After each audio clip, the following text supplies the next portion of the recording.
PlayStation 5 Pro is not just a mid-generation refresh, it also represents a sneak peek into the future of PlayStation.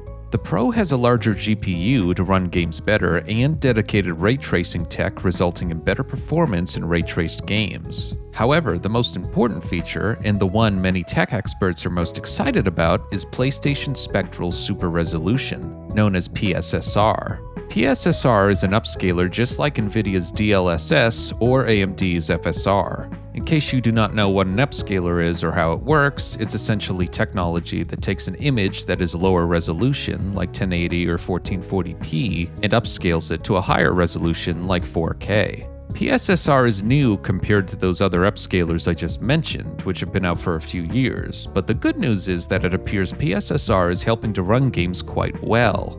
PS5 Pro gameplay comparisons consistently show the Pro running many games at 4K 60 with PSSR. This is great news not only for Sony's upscaler, but for the future PlayStation 6 console that will be utilizing this technology. In fact, I believe it is the solution to the PlayStation 6's pricing. Lately, there have been conversations surrounding what the PlayStation 6 could be, and with that comes concerns and potential problems the console could have.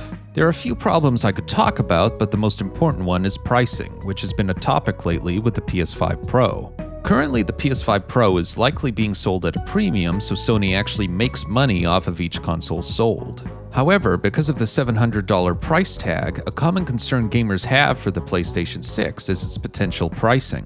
For past consoles, Sony and Microsoft received bulk discounts on certain parts in their consoles, such as the various chips used in different components. Unfortunately, moving forward, these types of discounts will not be offered. Additionally, for a variety of reasons, prices for components are also rising, and older parts are not being discounted at the same rate they used to be. Then, when you add in economic factors like inflation, it likely means that the next-gen consoles will have a much higher price tag. However, there is hope that this will not be the case, and I believe PSSR offers a solution to this pricing problem. Instead of putting in a more recent or more powerful GPU in the PlayStation 6, there can be a compromise. Sony could instead put in a GPU that is less powerful and use PSSR to make up the performance difference. This would make a massive impact on pricing, as GPUs in both PCs and consoles are the most expensive component, so not needing to have an overly powerful GPU is extremely important.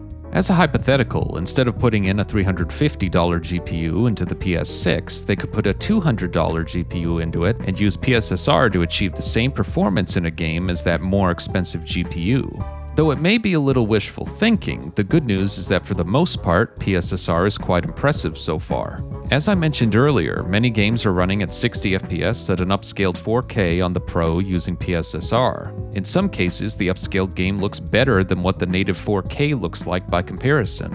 It's also important to note that this is the first iteration of the technology being used, which means the PSSR tech being used in the PlayStation 6 will likely be far superior to the PS5 Pros. This is all great news, and it reinforces what I've been saying. The GPU does not need to be the most powerful, and that will help drive down the cost of the PlayStation 6. Another positive worth mentioning is that the console itself will also be able to sufficiently run games further into its life cycle, increasing its longevity.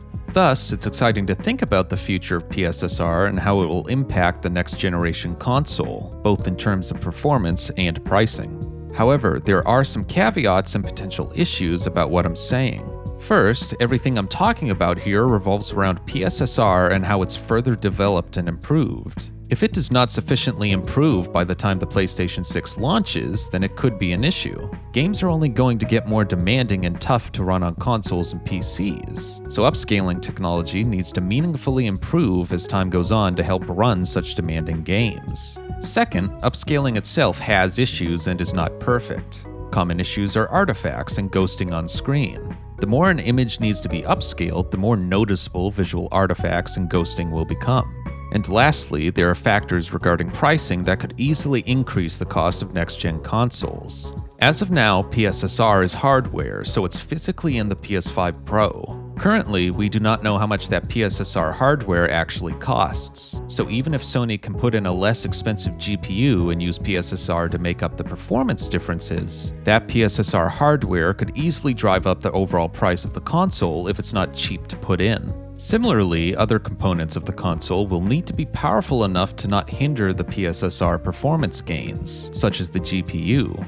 The PS5 Pro is rendering many games between 1080 to 1440p and then using PSSR to upscale the image to 4K. The base amount of pixels is high enough to produce an upscaled 4K image that looks good. But if the GPU is too weak and cannot actually render enough pixels, then the visual quality will not look as good.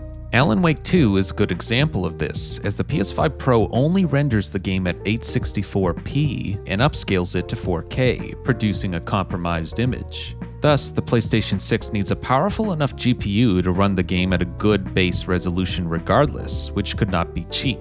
Then there is the CPU, which is just as essential. Right now, the PS5 Pro is using the base PS5 CPU, so some games even on the Pro are CPU bound, like Elden Ring.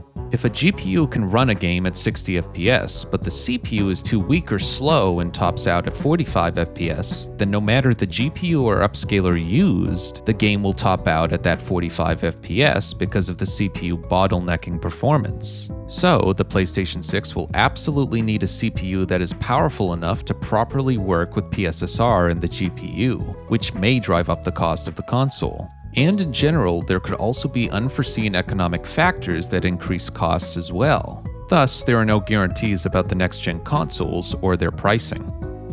Though only time will tell how it all plays out and what the actual issues will be, I am still confident. I may be a little overly positive for PSSR and its future, but look at how far DLSS and especially FSR has come in just a few short years. It's likely the PlayStation 6 is at least 3 years away, so PlayStation will have quite a bit of time to improve PSSR for the next generation. Upscaling is becoming essential, and Nintendo and Xbox are probably developing their own type of upscaler as well for their consoles. And that would be the smart move, because if done well, there are many positives. Ultimately, upscaling technologies are vital to gaming, and when a new one like PSSR releases and is impressive, that is something to be excited about, because it can be an absolute game changer in the future. As always, thank you for watching, and I'll see you all in the next video.